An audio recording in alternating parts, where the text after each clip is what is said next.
నానా పేతురు అంటే ఏం మనసండి అయింది. పేతురు కాకపోతే ఆయన పరిచర్య చేయడానికి లక్షల మంది ఉన్నారు, కోట్ల మంది ఉన్నారు.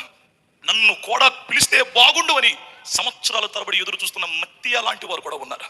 కానీ పడిపోయాడని విడిచిపెట్టలా, తొలగిపోయాడని వదిలిపెట్టలా, జారిపోయాడని చీకొట్లా, తిరిగి మరలా అతన్నే పట్టుకుని తన జీవితంలోనికి దేవుడిచ్చిన వాగ్దానాన్ని నెరవేర్చి మరలా మనుషులు పట్టుకునే జాలరిగా దేవుడు చేశాడు.